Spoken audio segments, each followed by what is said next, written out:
Madame, Monsieur, bonjour, bienvenue au 12h45, l'édition de la mi-journée. Voici les titres. La piraterie des comptes sur les réseaux sociaux prend de l'ampleur. La solution trouvée par les spécialistes est la protection des données. Comment s'y prendre? On en parle dans un instant.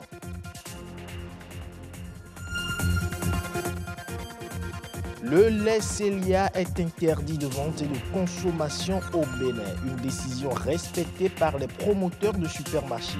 Sylvania Tchanou nous emmène faire le tour de quelques supermarchés. La lèpre, une infection peu connue du public. Et pourtant, 200 cas sont enregistrés chaque année au Bénin. Comment se manifeste le mal? Vous suivrez dans un instant un reportage sur le sujet.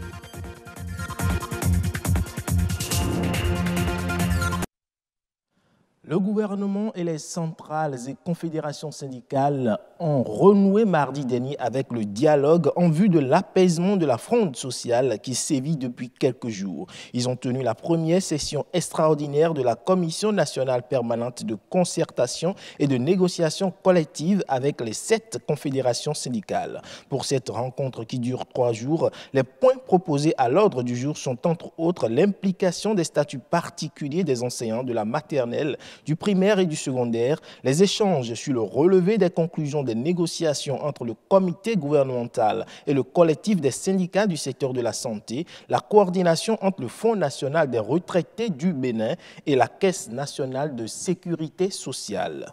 Les discussions sont donc prévues pour se poursuivre demain vendredi.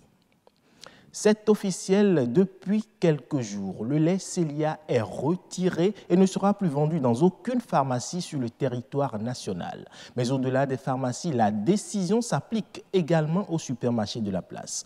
Ont-ils fait pareil que les pharmacies en retirant ces produits de leurs rayons? Anthony Alaka et Sylvania Tchanou ont fait le constat dans la ville de Cotonou. Si vous cherchez le lait Célia dans les supermarchés et boutiques, vous n'en trouverez plus. Un tour de ville nous a permis de constater l'effectivité du retrait du produit des rayons. Cependant, les quelques vendeurs rencontrés ont refusé de se prononcer. Depuis le communiqué de la direction des pharmacies en date du 26 décembre 2017, invitant tous les grossistes, répartiteurs et les titulaires d'officines de pharmacie à faire sans délai le retrait de tous les produits Célia en attendant la finalisation des enquêtes sur les lots incriminés, des dispositions ont été prises afin que les pharmacies se conforment à la nouvelle norme. Et suite à la déclaration du ministre de la Santé interdisant toute consommation du produit Célia jusqu'à nouvel ordre, on peut certifier qu'au vu des supermarchés et autres boutiques sillonnées, les produits de la gamme Célia n'existent plus sur le marché béninois. La protection des données personnelles, c'est un risque que plusieurs usagers d'Internet courent au quotidien. Internautes et entrepreneurs doivent donc protéger leurs données afin de ne pas être victimes de la piraterie. Agnat Bello, Denis Dassundo et Calvador Ahanou se sont penchés sur la question. Protéger ces données de toute attaque éventuelle, tel est le souci permanent de nombreuses structures, entreprises ou personnes. Et quand il faut se connecter sur Internet, le risque de vulnérabilité s'élève davantage. La majorité des usagers ou la majorité des employés des différentes entreprises utilisent les technologies. Et lorsqu'on utilise ces technologies, il faut aussi parler de piratage informatique. Puisque lorsque vous allez aujourd'hui sur Internet, c'est un peu comme si vous menez un combat. Parce qu'il y a des pirates informatiques qui sont quelque part et qui essaient d'accéder à vos données de façon non autorisée. Lorsque les données ne sont pas protégées, les utilisateurs s'exposent à quel risque? Il y a des attaques, par exemple, qui ciblent la confidentialité de l'information. Quand on parle de l'ingénierie sociale, on parle aussi de phishing, par exemple, ou des attaques qui permettent, par exemple, à certains pirates informatiques d'injecter des logiciels malveillants à distance sur des systèmes. Et lorsque ces logiciels malveillants sont sur ces systèmes, on peut, par exemple, contrôler votre clavier, on peut contrôler votre webcam, On peut par exemple déclencher le microphone de votre ordinateur portable ou de votre téléphone afin d'écouter des conversations autour. Certaines astuces sont toutefois recommandées pour éviter la piraterie de ces données sur Internet. Il y a des techniques aussi qui permettent de se protéger.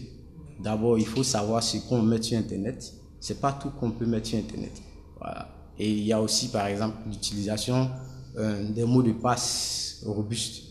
Un bon mot de passe, c'est au moins 8 caractères, combinés à des chiffres, des lettres majuscules, des lettres minuscules et des caractères spéciaux. Ou bien même, vous pouvez utiliser une phrase de passe, comme on le dit. Il faut utiliser des antivirus et aussi éviter tout ce qui est antivirus craqué, comme on le dit. Disons les mises à jour aussi qu'il faut effectuer au niveau de vos systèmes d'exploitation, au niveau des navigateurs que vous utilisez. Il faut dire qu'en 2016, les données de 57 millions d'utilisateurs d'Uber ont été piratées. Leur adresse électronique et numéro de téléphone, leur nom et numéro de permis également. Une preuve s'il en fallait de l'importance que revêt la protection des données. Le Conseil des ministres a approuvé hier le compte rendu de la Commission d'ajustement des prix des produits pétroliers au titre du mois de février 2018. Il en résulte que, conformément au mécanisme d'ajustement des prix, seul le coût du gasoil a connu une hausse de 4,98%. Le coût des autres produits n'a pas connu de modification. Ainsi, les prix se présentent comme suit: l'essence à 510 francs CFA, le pétrole à 525 francs CFA, le litre, le gasoil à 535 francs CFA le litre et le gaz domestique à 565 francs CFA le kilogramme. Un chiffre à présent, 200, c'est le nombre de cas de lépreux enregistrés chaque année au Bénin. La lèpre, une maladie infectieuse mais rarement contagieuse et qui fait des ravages. Comment contracter le mal et comment se manifeste-t-il? Les réponses dans ce reportage de Jules Akoikou et Amandine Agnambossou. La lèpre, une maladie infectieuse provoquée par une bactérie. Le germe en cause, c'est le bacille de Hansen. Ce germe se trouve particulièrement dans les salives. Ça se contamine par les voies aériennes. Quand un malade parle avec quelqu'un qui est sain, là, ce malade peut lui donner la maladie par les gouttelettes de salive que l'autre peut aspirer. Les facteurs favorisant la contamination du mal peuvent être une alimentation malsaine, une mauvaise hygiène, mais surtout un système immunitaire affaibli. Lorsque le mal est très tôt diagnostiqué, les chances de guérison sont également très élevées. Normalement, une fois qu'on a été contaminé, normalement ça doit faire au moins 4 ans avant de commencer par se signaler. Quand le malade est vu très tôt et on entame le traitement aussi très tôt, là ça se guérit sans séquelles. Le malade qu'on a vu tardivement, les nerfs sont déjà bouffés, les extrémités, les terminaisons digitales sont déjà aussi fixées. Donc ça amène les pertes des doigts, les pertes des pieds, les doigts de pied, les pertes des doigts de main. Suite à une contamination, comment reconnaître alors les symptômes d'une éventuelle lèpre sur le corps? J'ai commencé par sentir douleur. Après, a commencé, elle a dit que ça va cesser, ça va cesser, et ça ne cesse pas. Bon, il semble que si je n'ai pas venu ici, je vais mourir. C'est à cause de ça que mon parent a dit qu'on va m'amener ici.